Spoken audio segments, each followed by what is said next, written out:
Well, welcome. It's our fourth meeting. Really exciting to be again, and I'm so thrilled to see your faces again, connect with you. So some of you might have already started introducing thicker liquids, soups, smoothies into your diet. Some of you may be still continuing on lighter liquids. Again, this is an individual journey. Everybody's different. What is the most important thing is to follow your own inner guidance and listening to that, because it is you who knows exactly what's required for your individual body. And also, I always invite participants to do a reset once a week. Like Ray talked about, a dry day, but it could be a water day, and the day that makes it the easiest for you as well. Whether it's a long day at work, or maybe you're really not disturbed by anything, you have the time to yourself, you go for a hike, there's nothing to do, whichever way it works for you. But remember that these resets, they really help sustain the energy. If, especially if you maybe introduced a lot of liquids or some solid foods, or, had a lot of contacts with other people who might not necessarily be very supportive of this journey, again, the reset really helps to bring you back.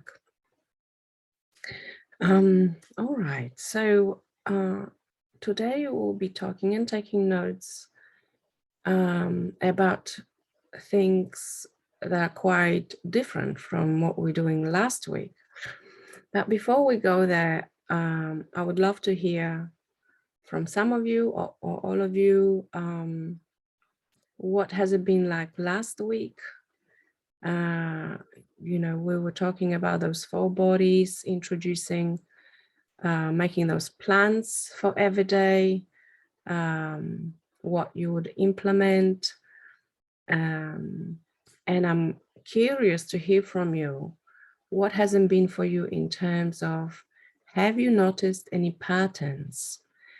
Have you noticed like one particular body has been really nurtured, and then maybe another body was actually not giving a lot of attention, and how that impacted the way you journeyed through the week? So I know that some of you might have shared it with your bodies, and that's fine. But yeah, if you don't mind sharing here as a group, and also anything else that perhaps popped out during the week that is important or significant to you to share, something maybe that has been sitting there waiting to be shared in the collective, please feel free to share. Okay, I'll pass. Who would love to start today?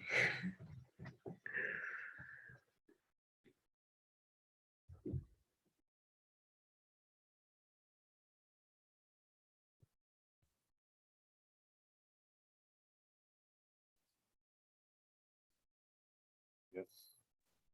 Huh? Okay. Yes, I can hear you. Oh, okay. Well, I'm happy to share. This week has been more difficult for me than the other few weeks. I sort of feel like this is a 6 to 7 week journey. And so I'm really anticipating a couple more days and then maybe an ice cream cone or something. For me, that's like the only thing I've been craving. So overall, I actually purchased some of these bone broth things, and that's kind of a nice feature in the evening. But overall, wondering, when can I start gaining weight? And I guess it's a few more months, so that's kind of going in my mind a lot. And I've been balancing the emotional, physical, spiritual, making sure I exercise twice a day. I really feel Ray's suggestion about that is very helpful. And I feel more energy after exercising, including running and weightlifting. I'm exceeding what I used to do when I was eating. But overall, I'm skinny as a rail, and I just feel very, like skin and bones. And my wife reminds me of that pretty often. So it would be nice to know, at least from your perspective, what the itinerary is a few weeks from now or a few months from now. Give us some hope, in other words. So that's basically what I'm really looking for. Something to hang our hats on. Okay, thanks. Thanks, Tom. And before I go there, I really want to reflect of what you've shared, because, on one hand, you say, I exercise, it brings me a lot of energy. I feel it. It's been really helpful. And then, and that sounds like this energetic physical body is really, really supported so well, right? And I don't know if you noticed that in your notes. And then there's this other part that speaks about, the future. What's, give us some hope, give us some go into the future. So again, thinking. And also saying that, I'm so still skinny. So again, thoughts around the perception of what you look like or how you look. So it's an invitation to support the mental body perhaps more this week, and noticing, maybe also reflecting on your entire life in that way. What has been like, perhaps it has been a pattern, really avoiding the present moment mentally with thoughts, what's happening, right? So it's almost like you're shifting the perspective. Instead of thinking what's going to be happening tomorrow or next year, like going there and, because it's wonderful to have goals. I'm not saying it's not good.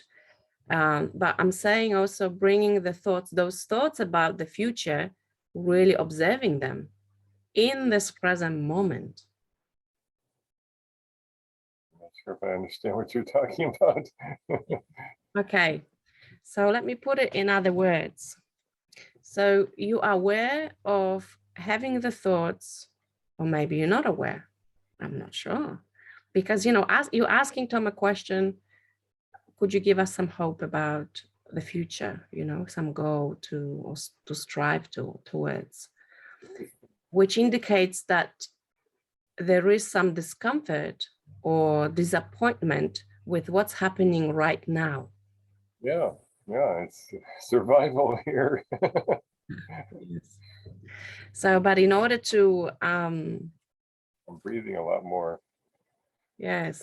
So in order to feel that acceptance of what's happening now, including your physical body, we need to invite these thoughts to feel really safe.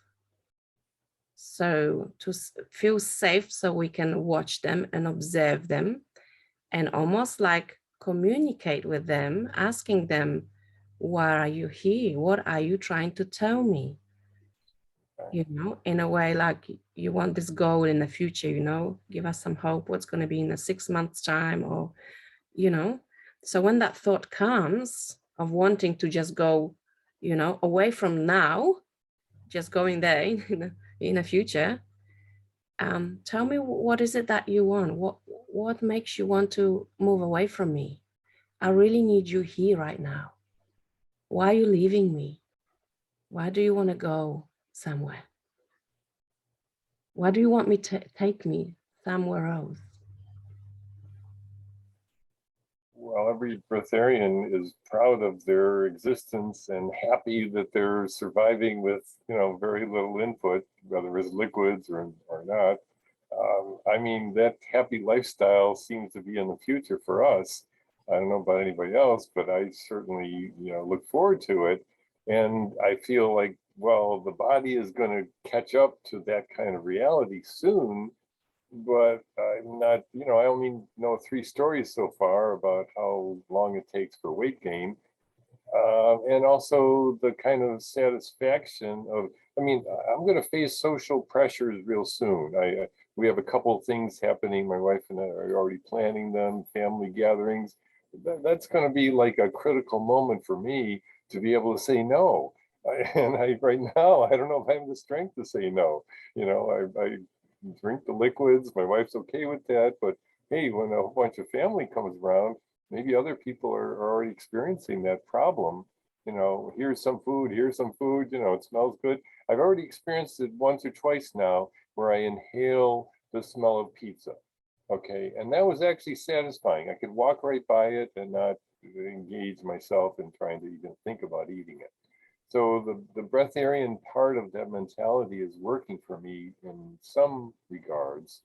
But as I say, I'm trying to gain my strength for the bigger encounters that are coming up in my life so that I can actually be proud of being a breatharian. And I don't want to fail again. I already failed once. I don't want to really succeed this time. But right now, this is a critical moment where the body is definitely, I'm getting dizzy often, my blood pressure is going down really low and sometimes high. So, I'm balancing very few pills, which is great, but that's an extra challenge for me as well. Anyway, so there's a mental dump on what I'm experiencing. Yeah, thank you so much for sharing. And I meditate a lot too. I pray and meditate. And I feel like, God's guiding me, along this journey. But it's definitely the most difficult thing I've done in my life so far.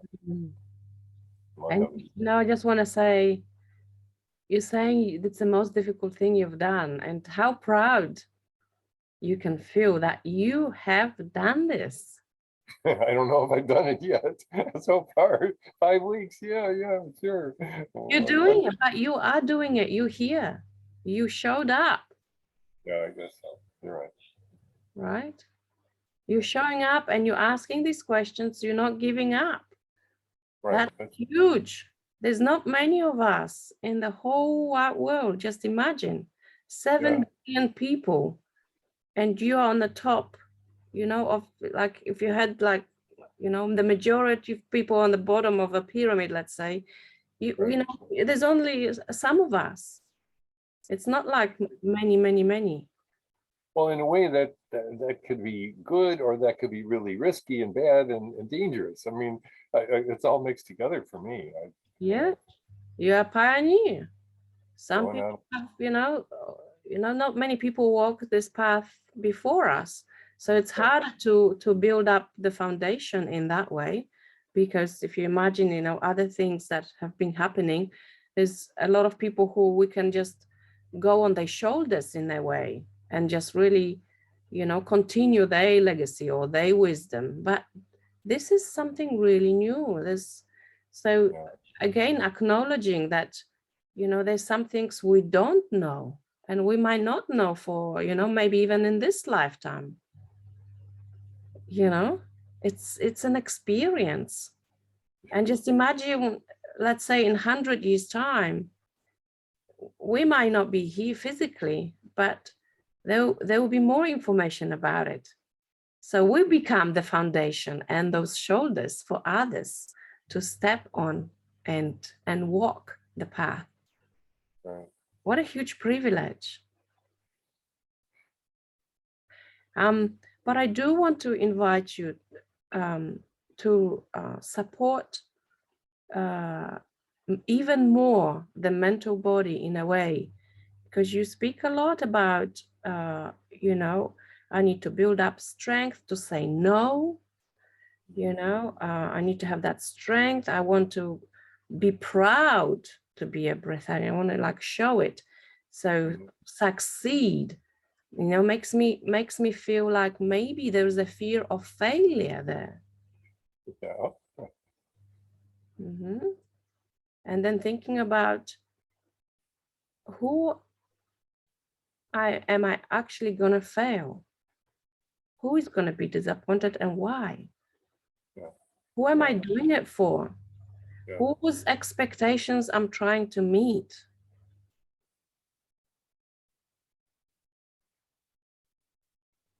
Myself, really. I'm trying to do it for myself, and I feel after all this study and following the stories of so many great achievers, you know, these are supermen, these are superwomen. I mean, we all are, and it's great that this class and this initiation is now a lot more comfortable for us not to have to be someplace like in Sedona, which I almost went to 6 months ago, so that we can have this 6-week integration period, which I think was missing in the past. So this is probably an essential part of being able to even think about succeeding in the long term. And that's what I like about it. And I appreciate your support, because now it's more important than ever, I think, that we have this connection with you, because you're sort of our lifeline. Otherwise we're all by ourselves and trying to survive in a world that really doesn't support breatharianism at all. I mean, I see commercials every day now on food, and it's really discouraging. I saw pizza in a magazine, and I was talking to my wife about it, and I realized I'm salivating. That's not good. Yeah, beautiful, because it's I hear how almost like you inviting, because we're going to be talking about all of these things today, actually, and it's just really organically moving to that space. But Tom, I hear also how the fear also comes through is always talks about survival, instead, for example, about thriving. So yes, when we talk about survival, when it is at the back of our minds, we really want to invite it to feel safe, to be out, and then we can talk to it. What is it that you fear? Okay, how, what is it, what's going to happen if I fail? What's the worst thing that can happen if I fail? Really addressing it, because for some people it might be like, oh, I'm going to die, because it's so real. It's really like, it's so attached to our identity, maybe there's some shame behind it. I don't know. But really being gentle on yourself to address that, because in the end of the day, there's no right or wrong on this journey. There's nothing that there's like a particular goal or that we're going towards. Because I mean, sorry to interrupt, but I appreciate you talking about smoothies and integrating, whatever soups and so forth that we're doing.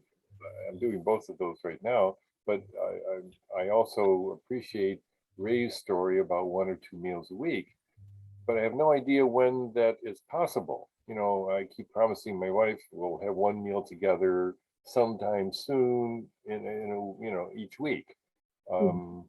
When do you think that's safe for us to do? That would be nice if you had someone on that subject. Foremost in your mind, at least in my mind. Yes. And you talk about safety again, there's lots about that. Safety, survival. And that's wonderful, because you're becoming aware of it. And there's no right or wrong. There's no a particular time like the same time for everybody.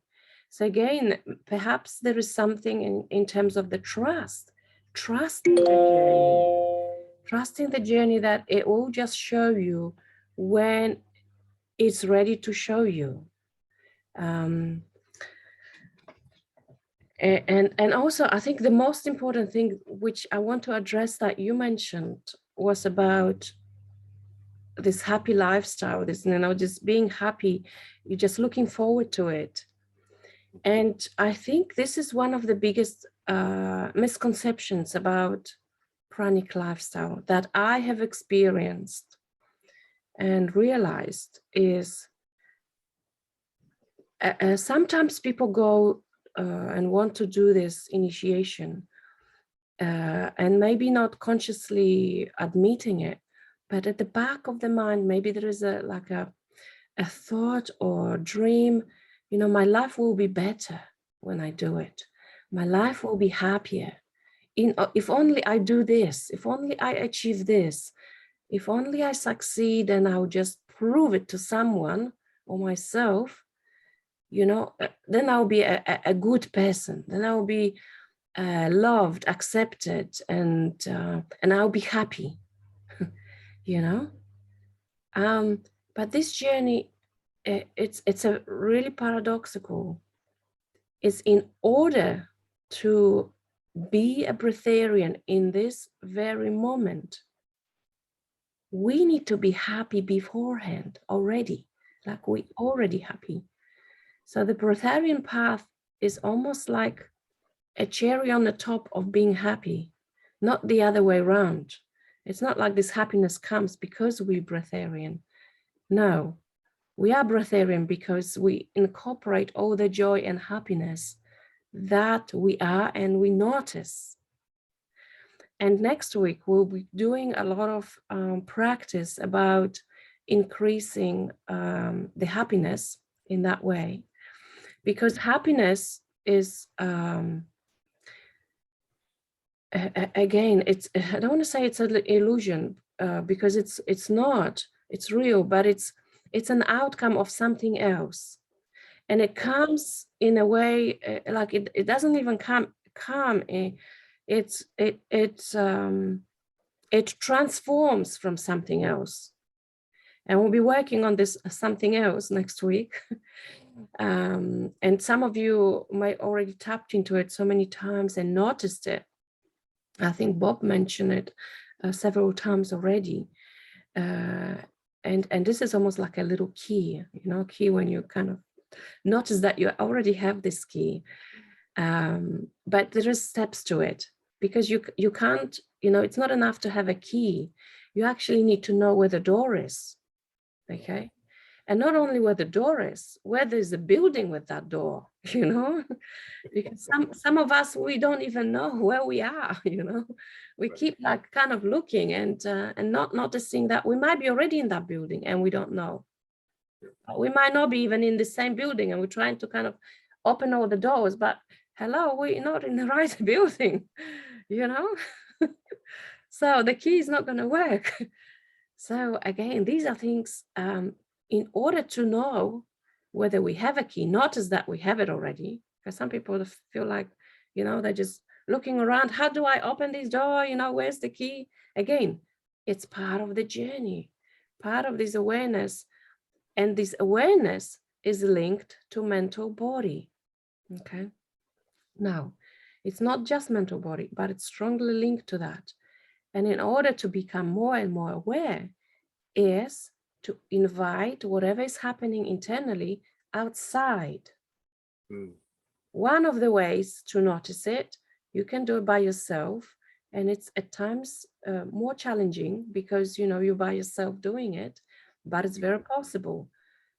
And that's why we have the body system. When we have someone else, so when someone else can notice something about us, it could be two things that happen. One is that we may accept what they're saying, okay? But also it could be like we don't want to accept the gift and we go into like a defensive mode. Oh, no. Or we maybe not even like, we pretend we don't hear it or we don't see it, you know? So it takes a lot of courage. So in that way, you know, from the courage perspective, it may be actually easier to do it by yourself, to observe the thoughts, you know, observe your patterns, you know. But it takes courage.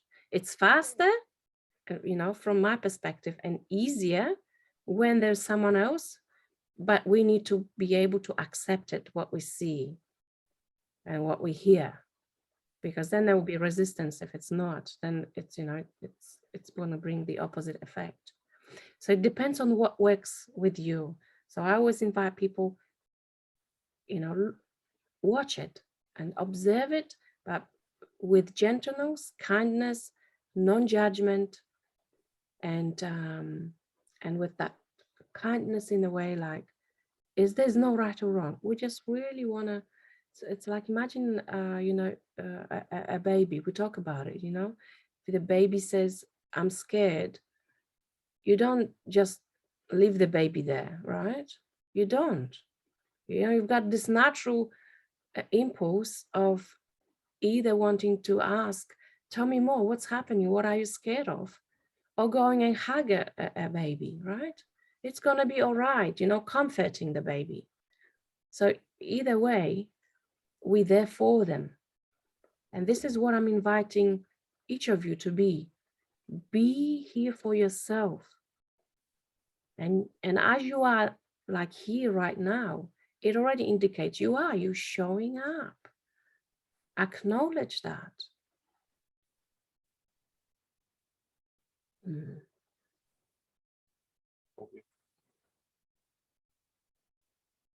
You can't fail it. You can't fail something you don't know what is it going to be like. How do we know what tomorrow is going to bring? We don't.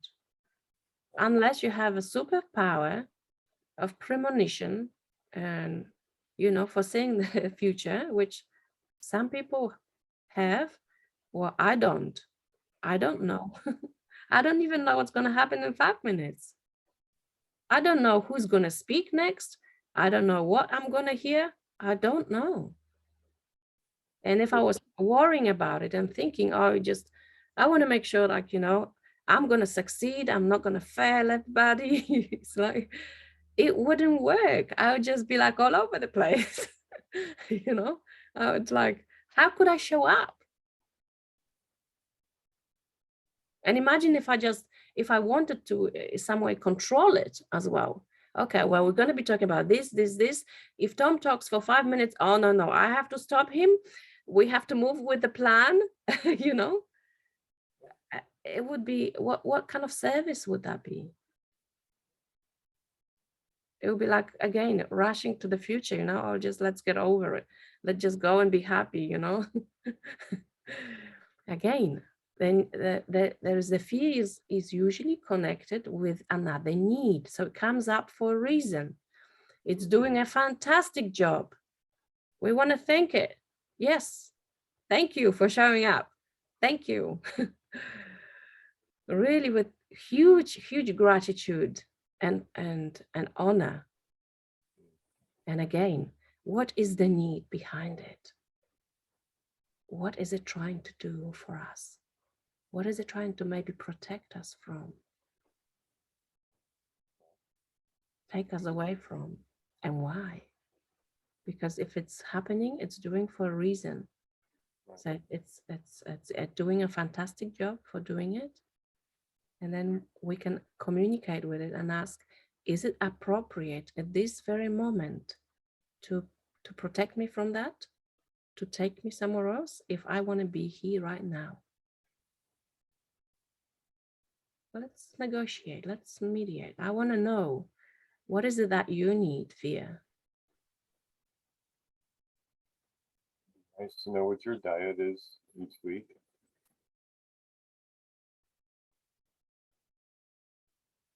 Give us some idea what works for you.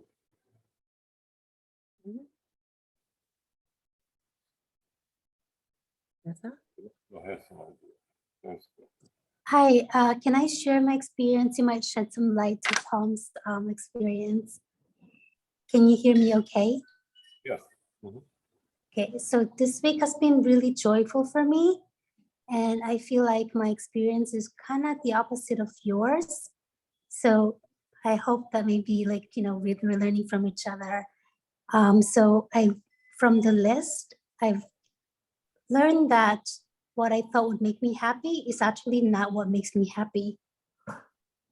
So I realized my needs and my source of joy actually changes every day. So the things I put down on my list, like when I revisited them every day, it's different. I'm like, this thing sucks. Like, I don't want to do this today. So, so I had to change the list, update the list. And I noticed that for me, it was the emotional body. And I feel like with home, it could be the emotional body too, where there's a part that you're not, like I didn't have enough joy, probably. And so when I started doing the things that made me happy, even though most of them don't make any sense, like brushing my hair. Like, I mean, what is that really doing? But then I started really brushing my hair like a long, long time in the morning. And that just made me happy, like for no reason at all. And another thing that made me happy in the list is watching things like sparkle. So I bought a crown, like, tiara crown, and I just watched that. And it made me happy. I don't know why. And I followed those hints. And that led me to eventually like go to a pottery class. I realized, okay, I think it would make me happy to just like do stuff with my hands. And then I signed up for a pottery class. And then I learned that clay is really hard. Like clay is like, you need to mold it. It just goes whatever shape it wants. And I learned that the clay is like my body right now, where things are reshaping and the body will never be the same. When you started, like when we started back a month ago to now, your body's never going back and it needs some guidance. Yeah. So I learned from the pottery class that in the beginning, you have to kind of be firm, put it in the center, hold it down with specific pressure, but just follow the guidance from the teacher. And, like be there every moment and just listen and be open, because I feel like I've learned so many things about myself that I didn't know about before. And I've been just like following like hints, step by step. And that just made me happier. And I feel that I'm more complete.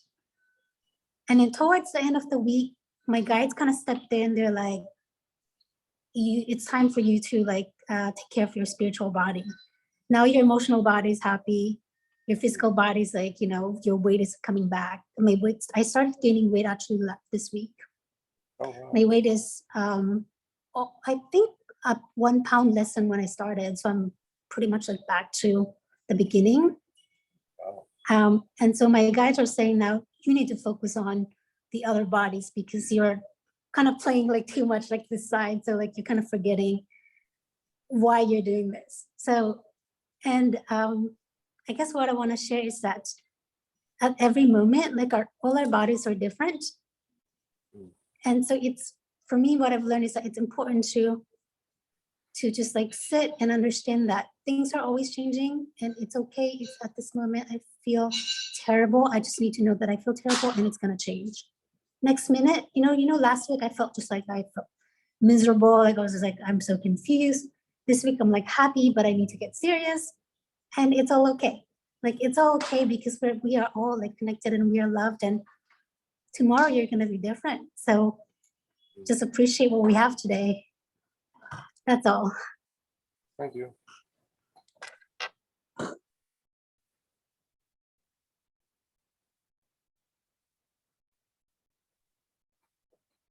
So I just have a short, really good report, which I was really shocked and surprised at because I had not taken any of my medicine since March 5th. And I'm on metformin and I'm on stuff for being pre-diabetic, as well as my thyroid medicine for whatever, I don't know if it's low or high, but I just had my blood work done and my doctor said for me to keep doing whatever I'm doing because my A1C dropped from 6.1 down to 5.8 and 5.7 is normal.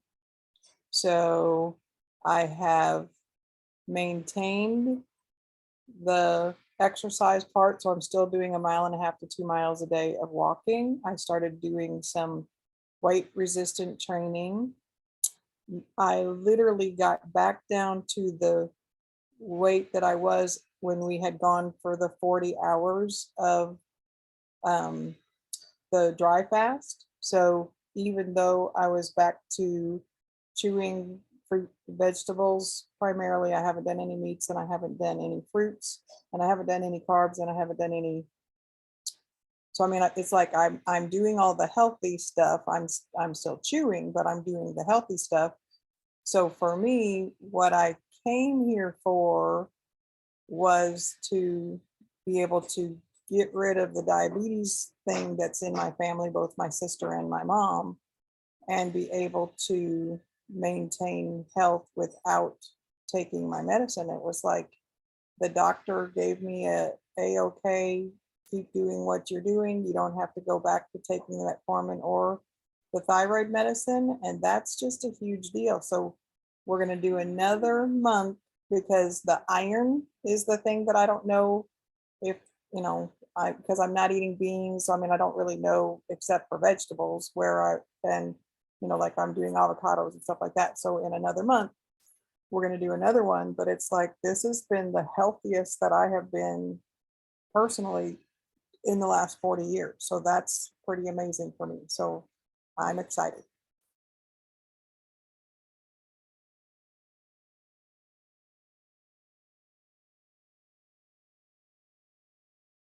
And if I could reflect on that too, Linda, with this pranic lifestyle, we talked about happiness and joy. And with the work that I do,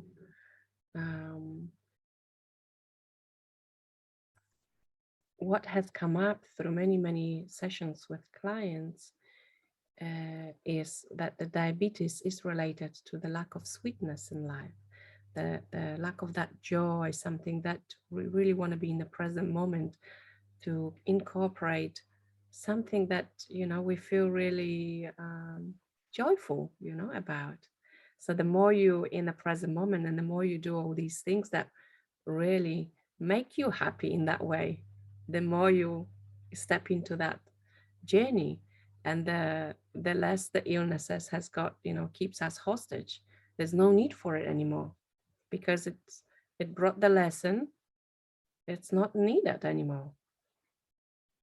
And you might notice that if you had any other you know, discomforts or physical illnesses, that once the lesson is learned, it will just go, and it can be very instantaneous. It could take, you know, it could be gradual, but once we realize, you know, through all these bodies that the message that has given us is there and we understand it, then there's no need for it to be in the body at all. It's done its job. So I'm in a way, I'm not surprised that these changes are happening, and expect more. There will be more, and it could be surprising. It could be things like, you know, and again, you know, you talk about throat as well, you know, thyroid, you know, under, over, you know, at times this journey is really hard to talk about, to speak about who we are, what our beliefs are, especially if there may be some conflict with, you know, the you know, let's say with another collective that we're part of. So, you know, okay, how much do I say? How much do I keep? You know, and the more we become really accepting of who we are, the more we can talk about it, speak our truth.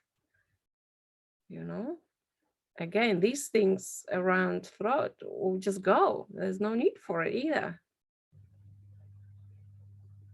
It could be something, you know, with joints or legs, for example, you know, when suddenly we realize that we can take a first step or the next step and move forward with this new lifestyle. Maybe cut a relationship with someone, you know, because it has not been serving us, and we kind of feel stuck. And then we can't just, you know, we can't walk so much, or maybe it's hurting, you know, maybe It could be even something simple like, something on the foot, like just to indicate, like, it's okay, well, I need to take some steps. And once you take a step, you may notice it's gone, this thing on the foot. It's gone. So, in that way, really stay open and observe all of these things we learn along the way. And that knowledge that we know, we gather, it's there to share then with others too. Because, I mean, why wouldn't we want to share it? If we know that something is working, right? If we know that if we, for example, being in nature, it just shifts something in us, and we can notice, like, just watching, like, as Vanessa said, the sparkle, or just the, the shine on the leaves, as they move. Why wouldn't we bring someone with us for a walk? Come on, let's walk together on the beach or in the forest or whatever. And then, it will shift. It's like a domino effect as well, this journey. And you will notice changes happening around you, like even affecting other people around you. By becoming healthier and making some different choices. And again, there's this movie, I can't remember the title of this movie. It will be like, I'll have what she's having, because they will want, that they want that juice, this energy that's moving through you, and say, oh, whatever you're doing, tell me. Just like with the doctor, whatever you're doing, keep doing, So, and others will ask, okay, so what are you doing? Tell me more. And again, accepting, some people might say, oh, okay, well, it's probably not for me, but someone else may say, okay, well, tell me more, how do I do it, How did you manage to do it? I mean, again, it's like acknowledging that it's not an easy thing. I mean, just to find time for going for a walk in our busy lifetime, lifestyles. For some people, it's a luxury. Right? So again, those lists that you made, what brings you joy, they are actually really, really important. We're going to be making different lists today.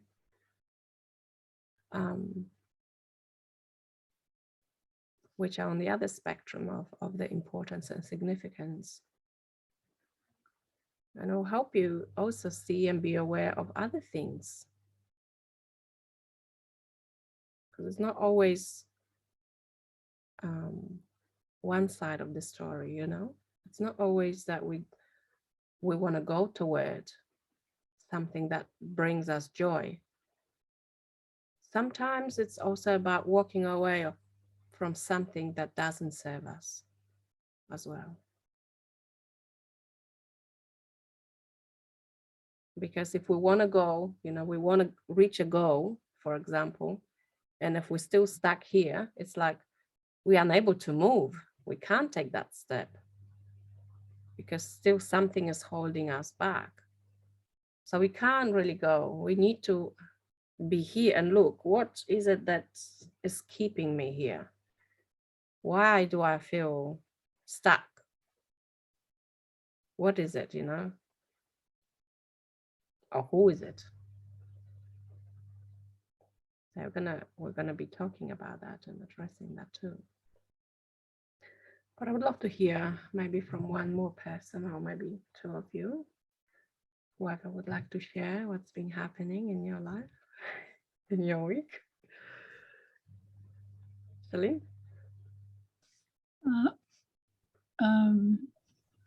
Last week after Easter, I heard some people saying that they had something to eat. And I was really, for a week, I was looking at stuff in my fridge or and I had something to eat Monday and Tuesday, but then I didn't feel good. And Bob said he's gonna do a 2-day dry fast to reset. And that's what I did, but I did 3 days dry fast. So till yesterday at noon. And because I gained weight from those 2 days. And the nurse came in the morning and she said, I've gained 12 or 13 pounds. So, and I had lots of liquid too before. So, well, it's against to gain weight when you don't eat. It's something special. So that's why I did the dry fast again. And I was in a way proud to be able to do it because by myself, it's more, well, difficult without any help, you know, but I did it just the same. I'm still full of water in my legs and my belly. And the nurse checked, and apparently I have a little bit of water in the lungs, the bottom. That's why, well, then I decided to go back to my pills on Lasix. It's about losing water. So for 2 days now, I'm back to this medicine, which I didn't want to take, but I'm taking just to get rid of the excess water.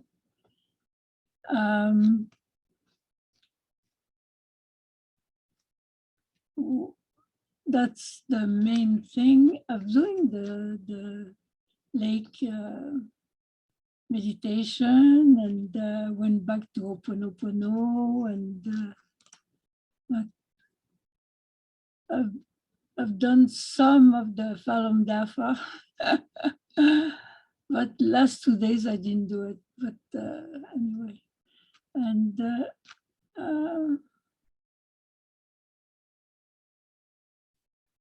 me too.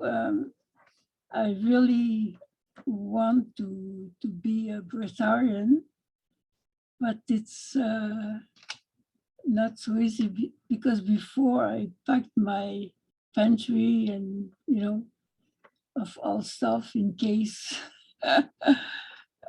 just before, you know, doing this, I have so much stuff to eat, and well, and but I'm thinking I'm going to give some, yeah.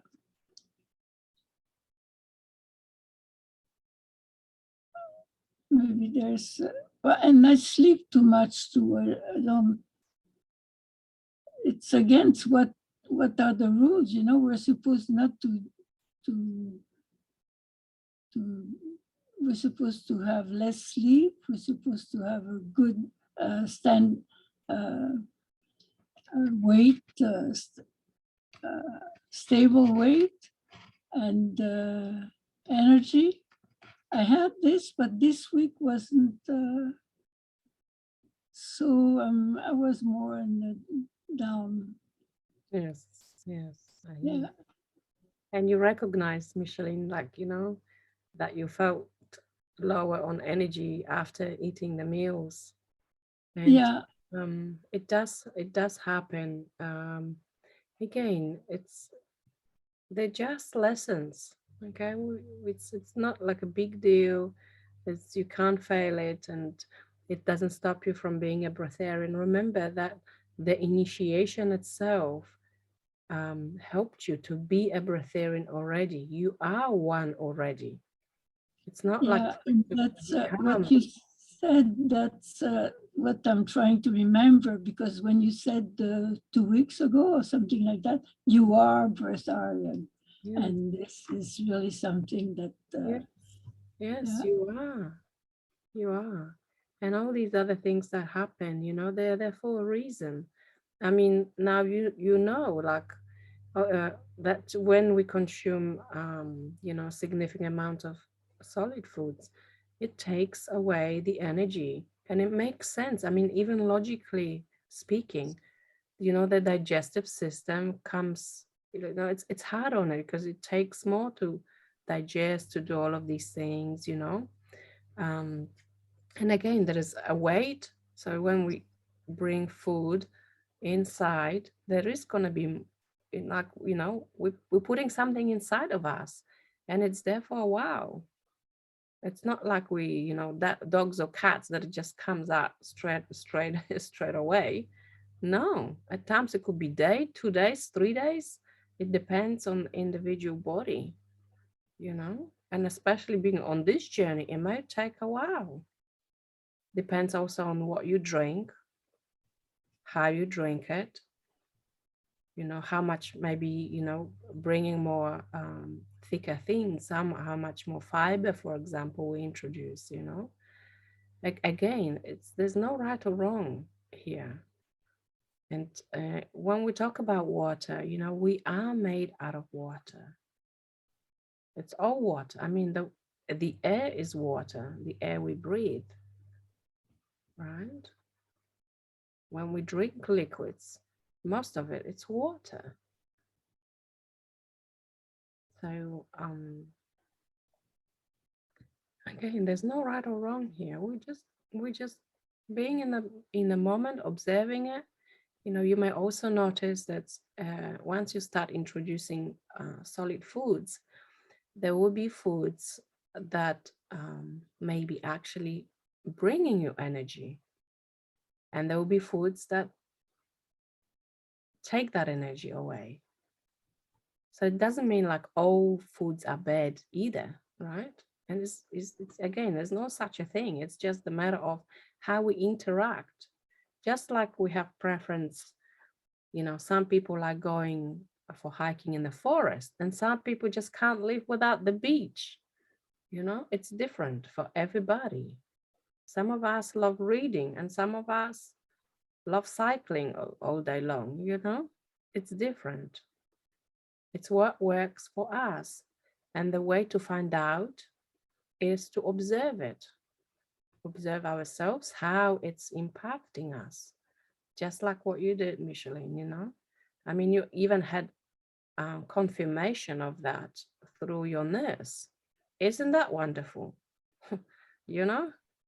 So she noticed that there was a change.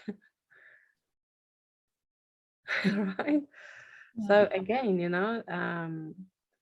all of this is like it's just a wonderful, wonderful, beautiful part of our supporting system, like this nurse, she's there for a reason. He or she is there for a reason. She's assisting you on this journey too, without maybe being conscious of it, because again, it's like, we talk about with Tom, it's like when we have another person, it's like another way of assisting us, just like the food is like a tool, but another person can be a tool. So you noticed it, and then another person noticed it, that there's the changes from a different perspective. So same with Linda. She noticed it, but then she went to a doctor, and the doctor noticed it. It's like a confirmation. Yes, it's happening. You're doing it. Oh, now it's actually worse. Because again, it's just for you to hear it, and you have. And it's great. Being really grateful for it. Thank you. Thank you. I was thinking also of Vanessa. She said that made 24 days of dry fast, and said, wow.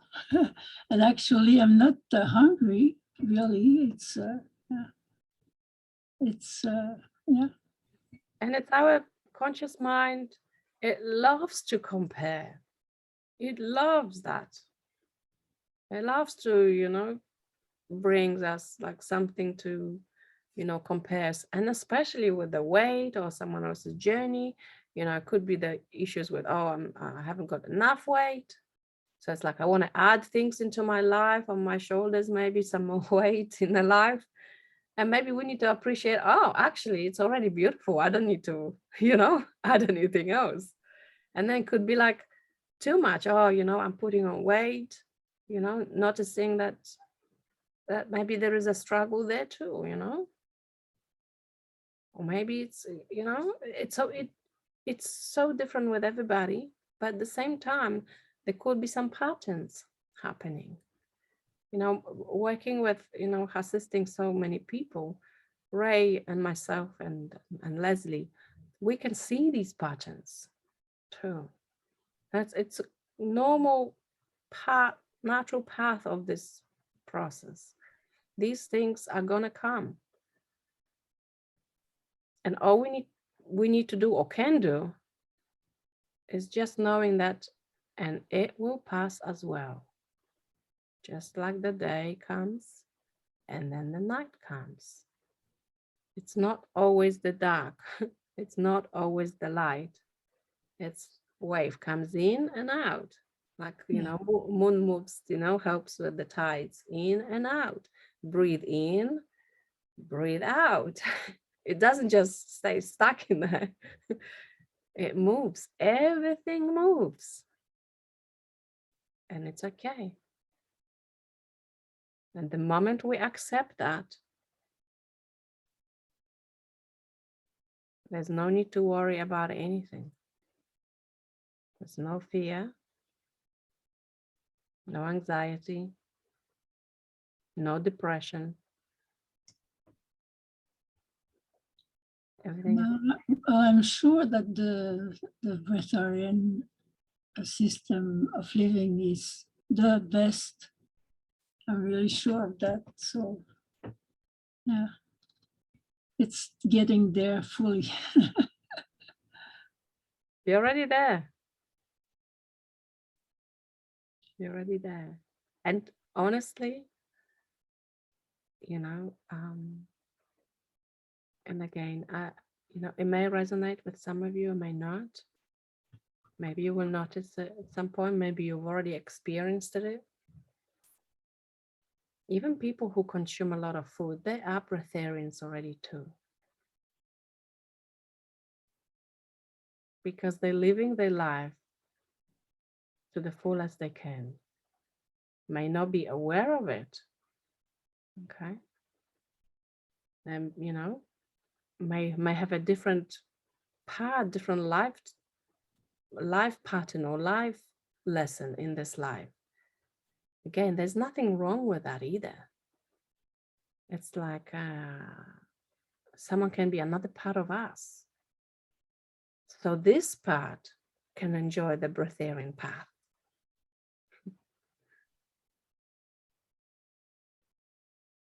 You know? Again, we wouldn't know that something is white unless there was a black background or a different background behind it.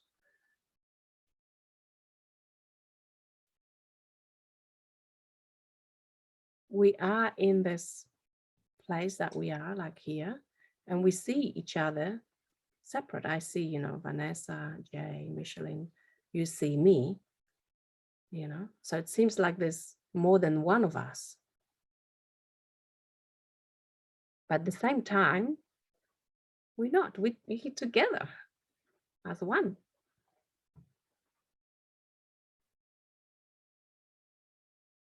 Just a matter of perspective. I've been reading the book, The Children of the Law of One. Yes. I'm reading it now, and it's one of the books that Ray is recommending. And I really think it's really formidable. And yeah, that's really something to read. Yeah. Thank you. Well, if and it's free on the net. Yeah.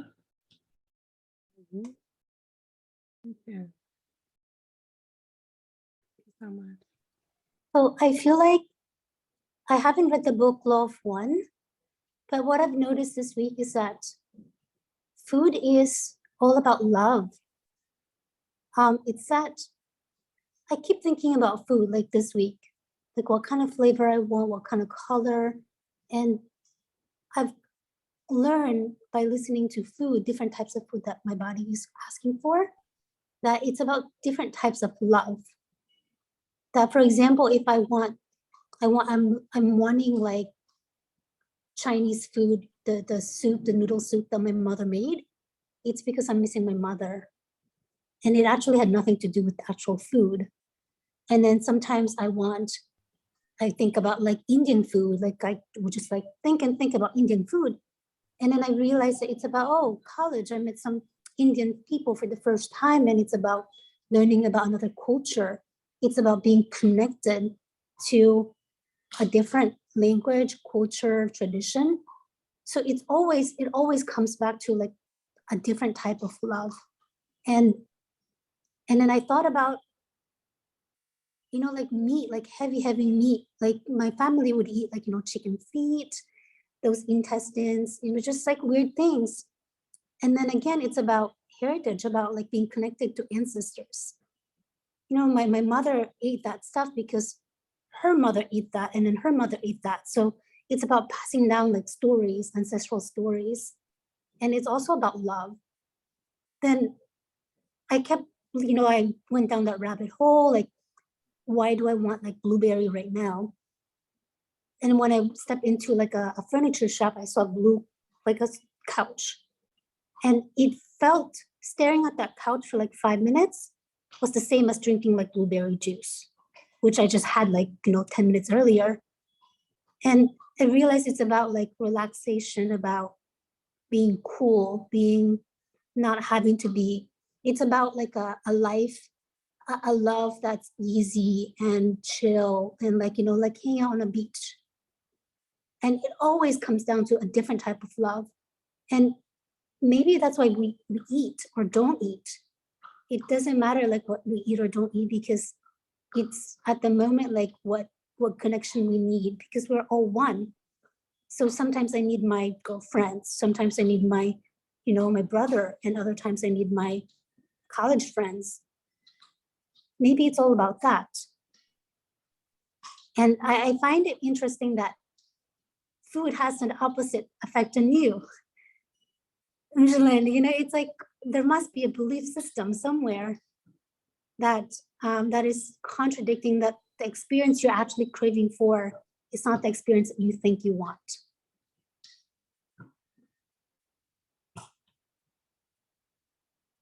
Because it's contrary to the logical way.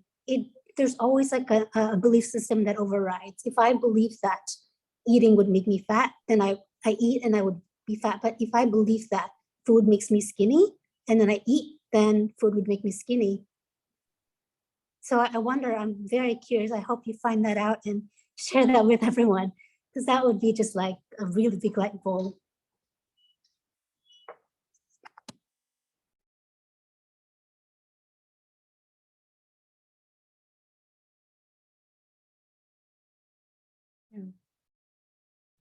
Okay.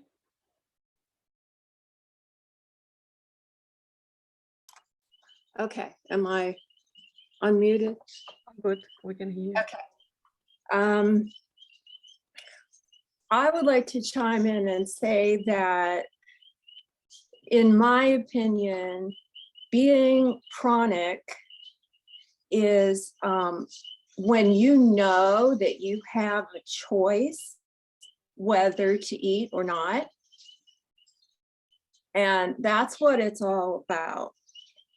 And to get your pranic engine the best chance that it has, you're going to follow these directions that Ray gives as long as you possibly can, and then after that, it's all about experimentation, and you can use food to channel how you want to feel. And I found for like 5 years, like the only food I ever wanted was egg parmesan. And I come from an Italian family. Like, where do you think that, comes from? It's like the only food I care about. And it's because you're using to channel how you want to feel. And it's an exciting time. It can be. I encourage everyone to look at it as a fun time of experimentation about what you do and don't do, and then see how it feels. If it feels great, keep doing it. If it doesn't, do something else. And there is no one route, just, play around. And I think that'll make it more fun. And as you're doing it, you have to let some things go, because there are some regular world things that really don't line up with being pranic.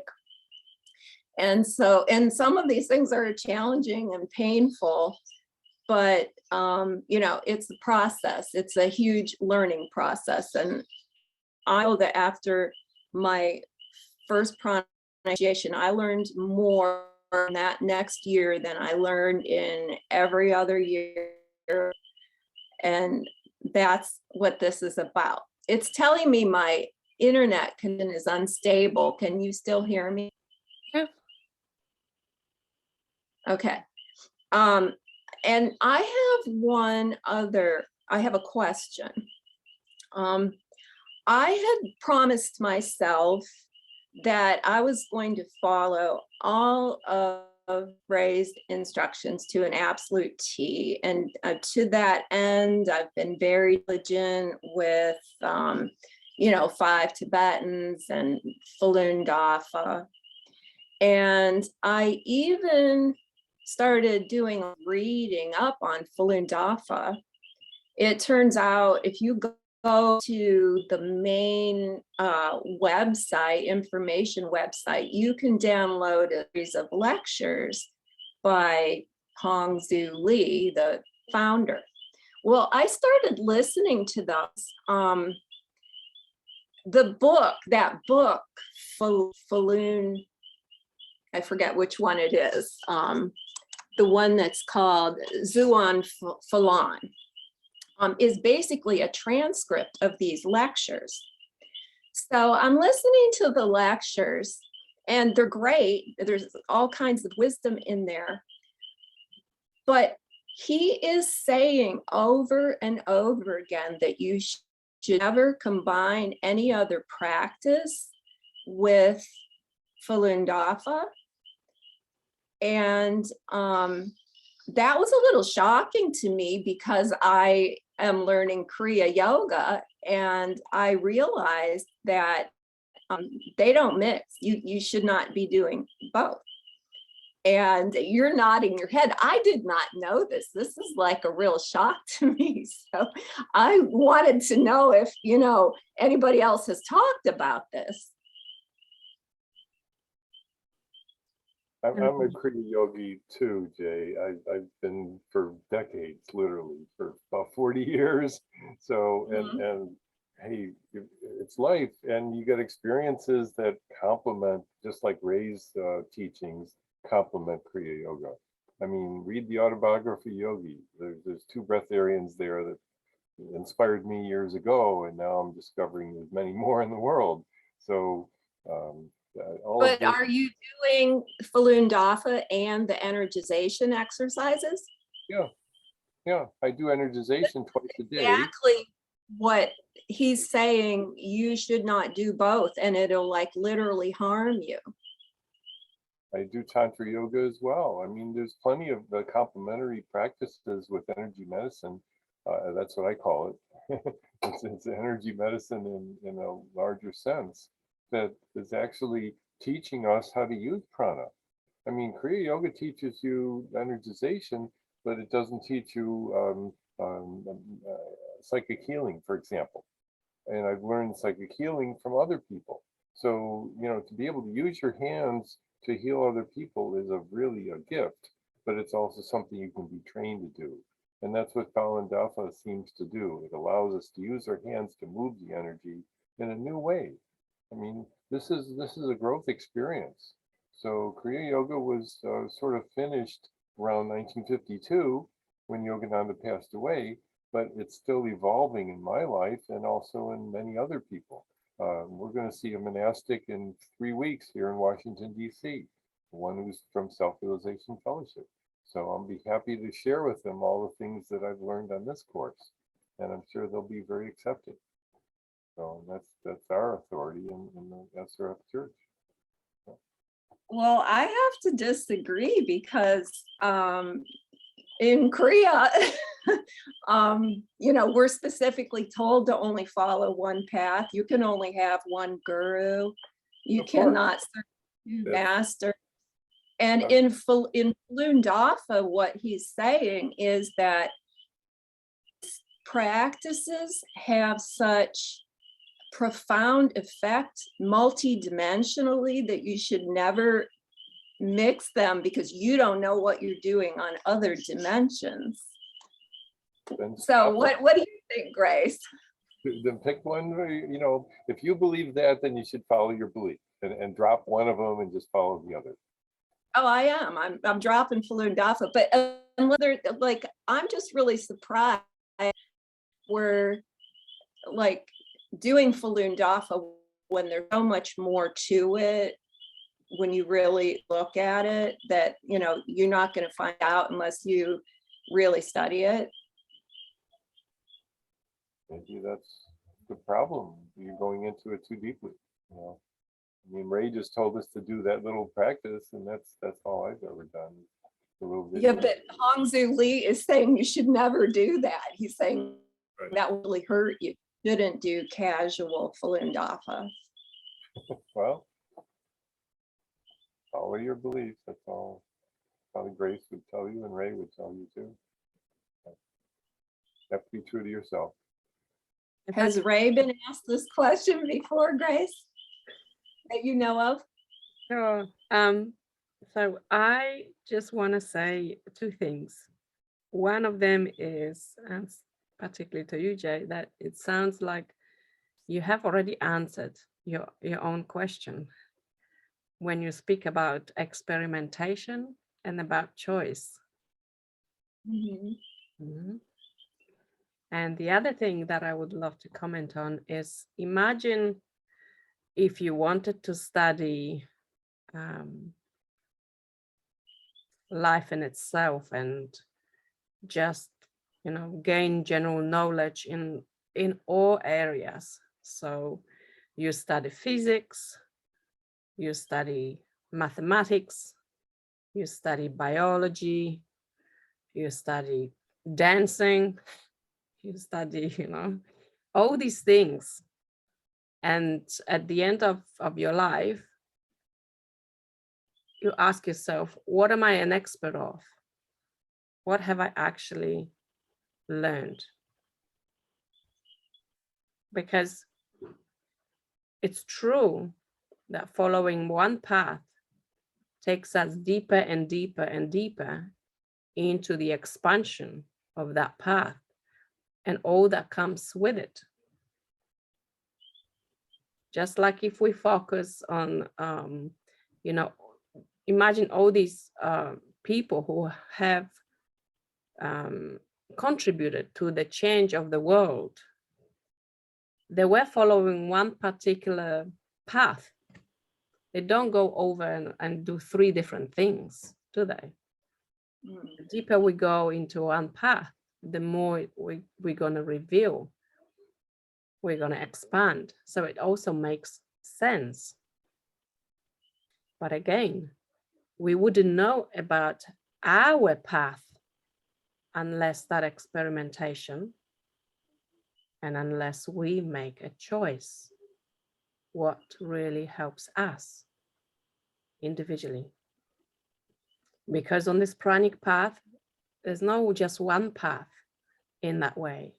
Some people follow yoga, some people do Tai Chi, you know, a lot of people who practice Qigong, they I don't want to say rich, but there is a time when they reach the state of Bigu, which is pranic path.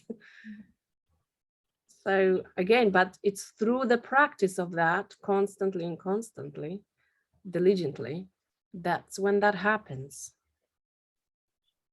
So yes, so in that way, you know, Ray talks about Falun Dafa because that's his path, but he doesn't talk about Kriya Yoga as well, does he? He just talks about Falun Dafa, just do those exercises. That's all you need. And the more you do that, the more it's going to reveal itself. But again, some people don't do these other practices. So Falun Dafa is going to work for them magically. But if you have already started developing, you know, a different path, and now you're in the moment like, oh, you know, that's the moment of choice. And you already made that choice. Yeah, I kind of wish I had been warned though, because like I had to get into it really deep before I even learned this. That's all. But would you learn it if you were warned? Or would that create a fear? And then maybe some doubt. Oh, so, you know, so is it? Yeah, I get that, but I feel concerned that like, well, I don't want to get too off topic here, but yeah, I can't help but wonder if anybody should be doing just casual Falun Dafa because it is a very advanced study. And if you're going to do it, knowing what I know about it now, it should be like 100% commitment. That's all. Right. Yeah. So I was just curious what the answer to that was, because, you know, I feel like that is a question that's going to come up every now and then. Yeah. Thank you. So. And just like we learn, you know, reading, we start with the letters, with the alphabet. And just learning the alphabet is not going to hurt us either, you know, that way. Right? Right. But if we, you know, there's just so much more to it, as you're saying, you know, multidimensionally, that some of us, even myself, may not be aware of everything. And it's part of the journey. Again, if the fear comes up, we want to address that. We want to welcome it. So all of this is just beautifully designed. All these questions that you're asking, things that come up, you know, sharing, exchanging. It's beautiful.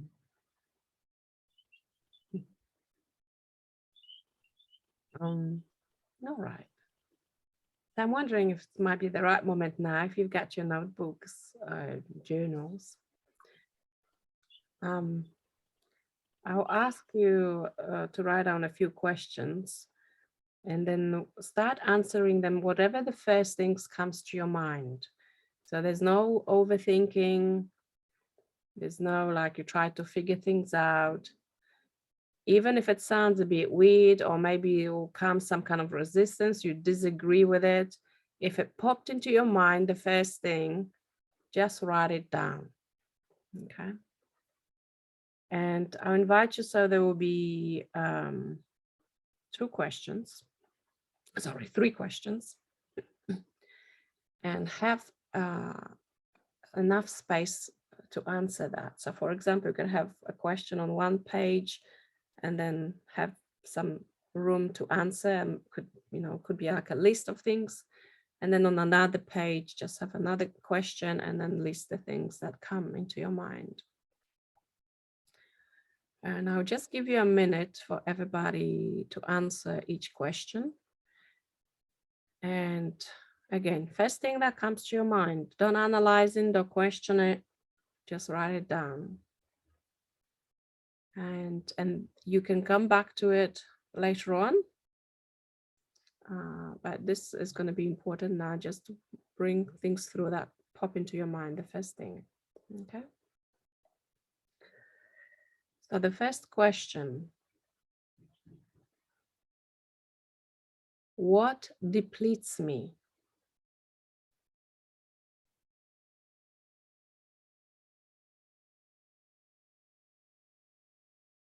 What depletes me?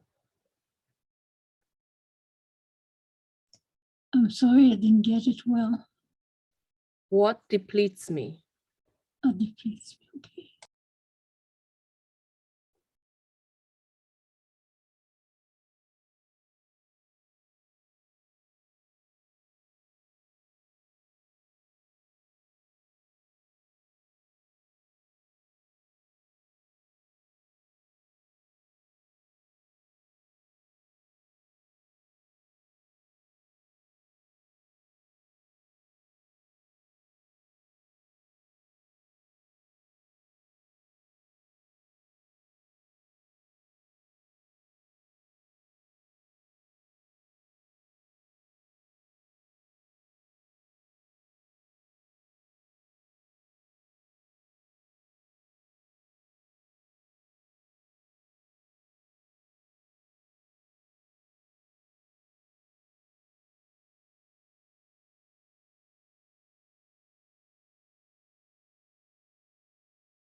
So there's things that deplete you and your energy.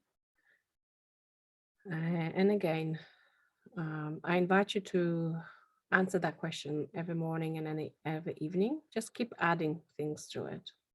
Some things you may notice that may change, maybe some new things pop out. Okay. Now, the second question on the second page is divided into two questions, but just write one of them that resonates with you, because for some of you, the way I word it may sound better and might just straight away bring the answers. And then I answer the same question in a different way. And just if that resonates more, write that one down. Okay. So let's say 1A and 2A and 2B. So question 2A, what people, so who takes my energy? What people take my energy? And 2B, the same question, the same answer we're going to come, but it's who I give my energy to. So who do I give away my energy to?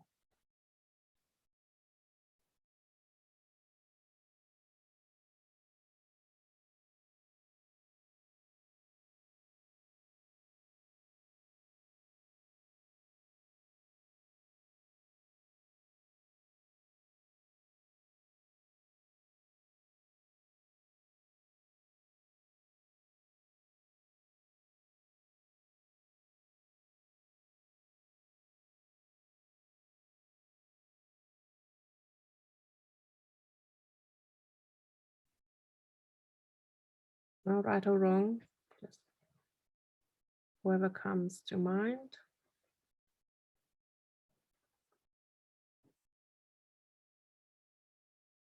That drains your energy, or you just feel so tired after spending time with them.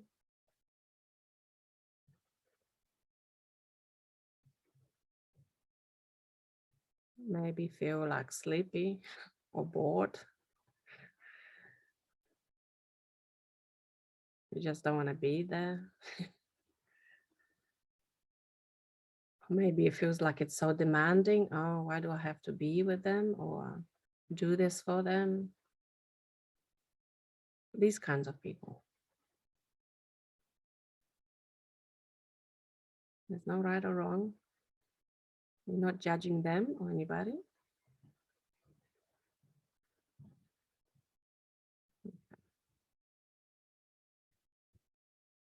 And the third one, which might be a bit of fun.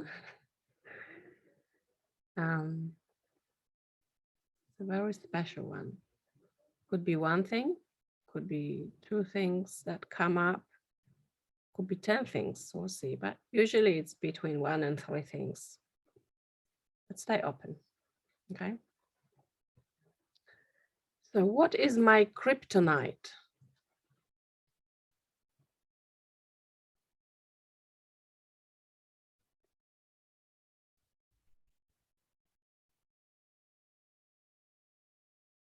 What is some, yes? Kryptonite. Kryptonite. So now when you're Superman and then something happens, like it's like your biggest weakness that takes all your energy and just kind of like you totally have no power over anything. So I don't want to put any suggestions to it. So whatever comes to your mind will be something that is just totally you, almost like you don't recognize yourself. You're just so weak or tired or whatever. And when this thing happens, or when you consume this thing, for example, it could be like, you know, every time you eat, I don't know, hot chips, or you drink coffee, you always just feel really, really low and you just can't stop drinking it or eating it. You know, it's like this addictive thing. Or it could be some kind of a pattern of thoughts or whatever it is, because it's so different for everybody. You know, it could be work, could be your kryptonite, for what I know, because it's just, you know, you don't want to be there, you just don't want to do it, but you keep going back there, you know. So kryptonite, something that just really drains your energy really fast, really strongly, and almost like takes away your power, your inner power. Could be also like a trigger. For example, you know, Tom talked about it's hard to say no, right? Maybe there's something there, you know, let's say we always want to please someone, for example. Maybe that's something like that. It's something there. It's like, and every time someone asks me, you know, for a favor, I'm just like, oop, you know. So what's my kryptonite? What's my biggest weakness? Could you spell the word kryptonite? Could you spell it in the chart, because I Sure.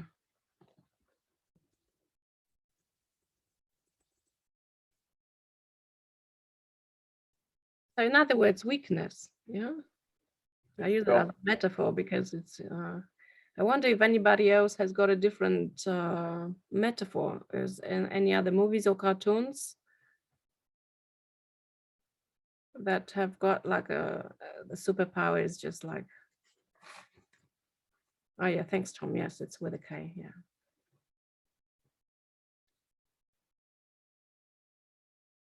It's like, you know, there's this cartoon, it's the opposite, but it's the Popeye, he eats lots of spinach and then it gives him like lots of power. But this is the opposite. If something happens, you lose your power. So in Chinese, it's you know, Superman is Chaoren, and then Superman is super strong, but then there's this green stone, it's a Keshi, that pretty much like kills him. Like that's a one thing that just to defeat, to defeat Superman, you need the kryptonite. Otherwise, he's like super strong. Yes, let's hear. Yes, that's another one. I'm gonna write it down because it will be good to have different ways of introducing it. So thanks, Jason, as well for that, and Vanessa. I look into these metaphors. Okay.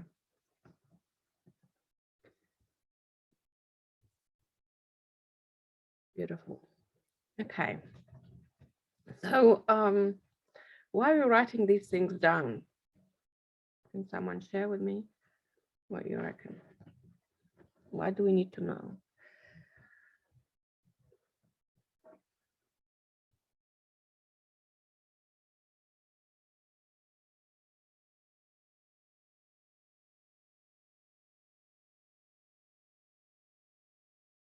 Why is it important to have a list of things that deplete me?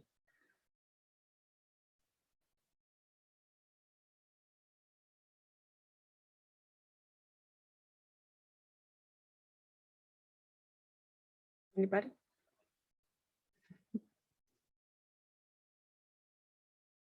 Yeah, Tamina? I think by having a list of things that deplete you, you become more aware of it, and it can become more nuanced. Because I think, you know, sometimes we do things out of habit, or just you keep doing it and your mind gets stuck in a rut. But to be aware, like, oh, I don't even like this. What am I doing? You know, the more you write it down, at least for me, the more you're aware of it. And even if you do it, I don't know, it makes it more nuanced for me. Yes. Also, you know, there might be things that we do, and I'm not saying that, just an example, that we keep on doing. Let's say we go walking every morning, and there's a belief system attached to it that if we don't walk, something is going to happen or something, you know. And at the same time, for example, you're changing a location, you're going for a holiday, and then you can't walk, you know, because you're doing something or you're involved in other activities. And if this belief pops up into the surface, it may really trigger something, like put you off balance, because you feel like you have to do it, otherwise, you know, something's going to happen or something is related to, you know. So things like that, they can take our energy for one, but also they could bring disbalance if they don't happen, or if they happen in a particular way. So it's as you said, I mean, it's really important to be aware of it. And again, the first thing that comes to mind is usually something that sits in the subconscious, and trusting and being just really like observing and being curious about it. Why did I put this down?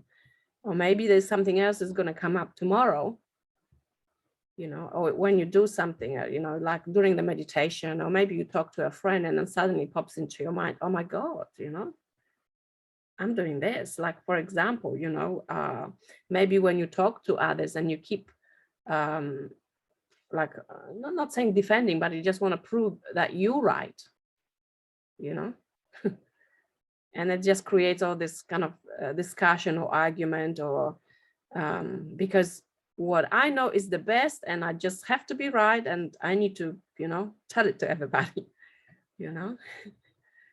And then you look at it, so actually, you know, what is it creating for me?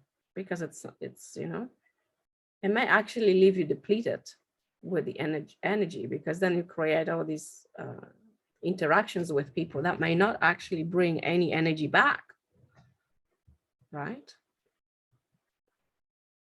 So in terms of people, again, some people, we feel like they take our energy, or sometimes it's actually that, you know, shifting a perspective that we choose to be around them, or we choose to give a lot of our energy towards, and perhaps there's no balance there as well. Not saying to divorce next tomorrow because there's, you know, drainage there or something like that. It's not about that. It's about being aware. And once you recognize these, you know, the relationships with particular people, I ask you to be curious about what is it exactly in that relationship that's draining the energy. Because it's not the person that is a problem. It's something of interacting, the dynamics that's happening, okay? So it's not about the person themselves, because someone else in the environment wouldn't feel the same way, right? They might feel really like energized around this person who's always like cracking jokes and, you know, but for you, it's like, oh my God, oh, not again, you know, kind of, you know. So it's not about the person themselves. It's something that in the dynamics. So I invite you to be curious about it this coming week, in the relationships around you and everybody, you know. Just look around and see. And in the evening, you can reflect back. Chris, Yes, Micheline? can you usually use Ho'oponopono for that? You can, if that's what you're drawn towards, of course. Uh, Of course. And see if changes and what changes. Because remember that everything that we experience, it's within us. Again, the person is not a problem. The problem is the problem, okay?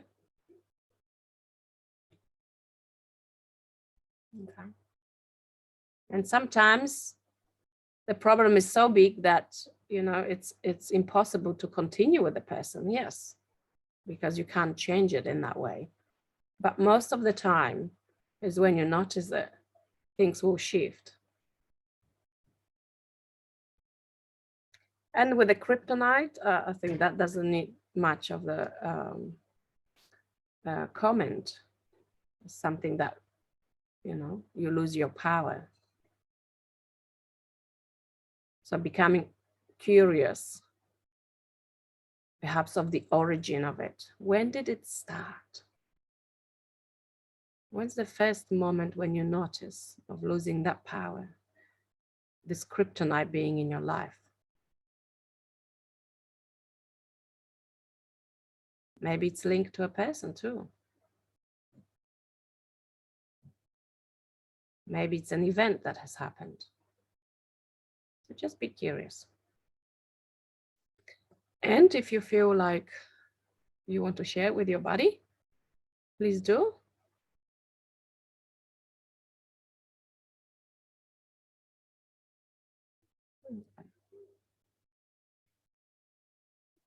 So before we go to the harvest, anything that comes up, any questions about it, anything anybody would like to share? Or something comes up?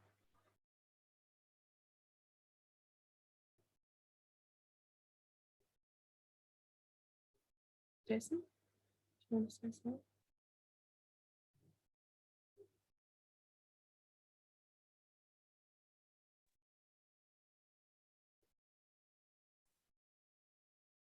What if we talk about things that are empowering, get us stronger?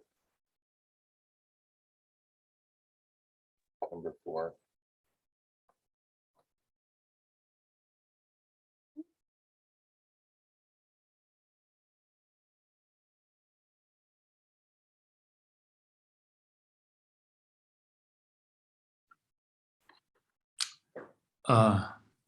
This is a great exercise. I like it. And I like last week's exercise about joy. Today's takeaway is joy and love, and our reconnection with love and joy. And I especially thank Vanessa today for inspiring me. I am learning to love and enjoy life. And thank you for your sharing. It's a great inspiration. Thank you.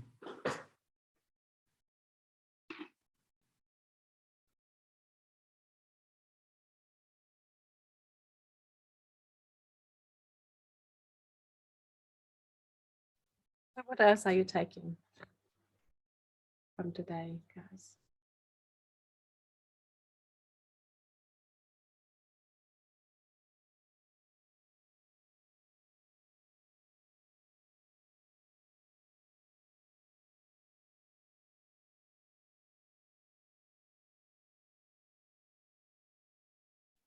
Denise, what are you taking from today?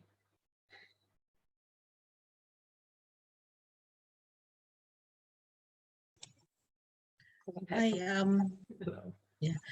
My takeaway for today is, I guess, possibilities again, because I've consciously decided not to continue the integration, and so, but the one thing that it's always in my mind that I'm gonna do this, but for the right reasons, because right now I don't think I don't want to force myself on being breatharian.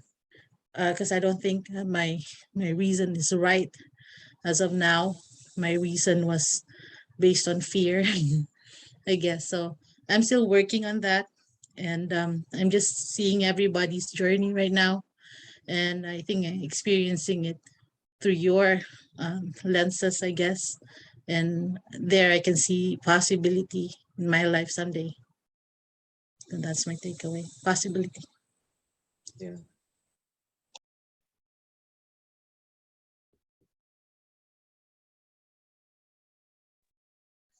For me, I am taking inspiration. And right now I am very drained, so I would like to go to sleep. Good job.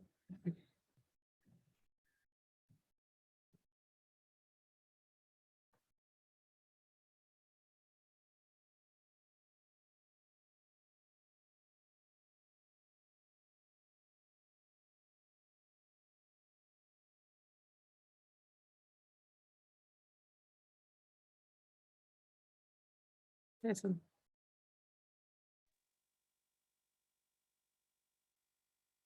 I can hear you.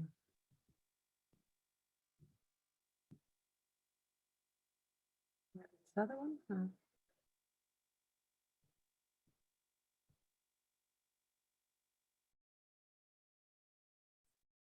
Can you hear me here? Yes. Can anyone hear me? Yes. Yes. Anyone hear me?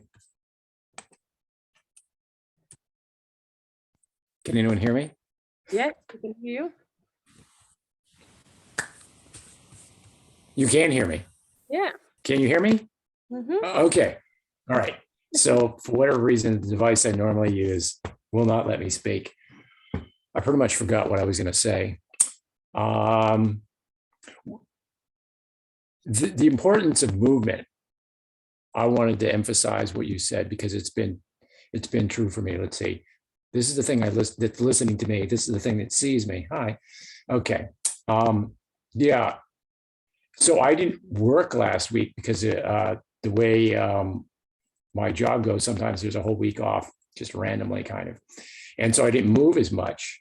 And when I came back to work today, I was so lethargic I worked for 6 hours until I had energy. And I drank a coffee. Well, that didn't really help. I drank my juice early and that didn't really help. Movement. Just want to emphasize, I'm lucky because I have a lot of movement in my life. But for those of you guys who are trying to do this without, maybe several hours of movement a day, for me, that would be probably tough. So that's one thing I wanted to say anyway, regarding the harvesting. Is that what we're doing right now? Yes. Okay. Thank you. And I'll pass it on to the next person. Thank you.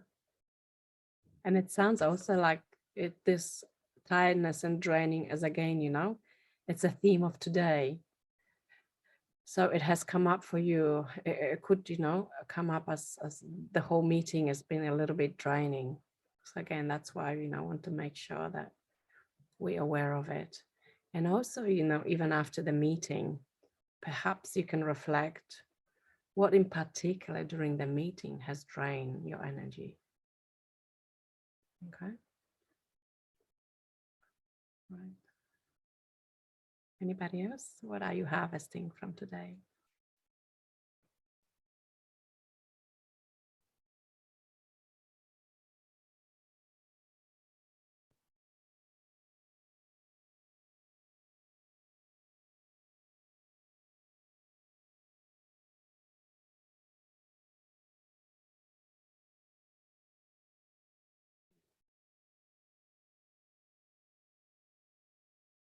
You don't harvest their draining energy. We'll leave it in a shield here. All right, beautiful. Okay, so we're gonna meet next week the same time. I invite you to address those lists every day, morning, evening, just as usual, self-reflection with your journal. And if you feel like you want to share it with someone, please do. Because again, sometimes it's easier to see things through another. And I'll also invite you, what Jason said, movement in any way, shape or form. It is very, very, very important, because that has also been my lesson after my first process. Like I felt really tired, and then I had a meeting with Tal, who was doing integrations before me, and he asked me, "Are you doing, what exercises are you doing? You know, how you move your body?" And I said, okay. Yep, it makes sense. So all bodies need to be supported and nourished, not just one or the other. All right. So on that note of the movement, let's finish with 1 minute of silence, leaving all anything that doesn't serve us here, and take what we want to take from it.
Thank you so much, everybody, for showing up for yourselves and everybody else here. Much, much gratitude. Keep bringing the joy and observing what depletes you throughout the week. Thank you for all the shares. Much love. See you next time. See you. Have a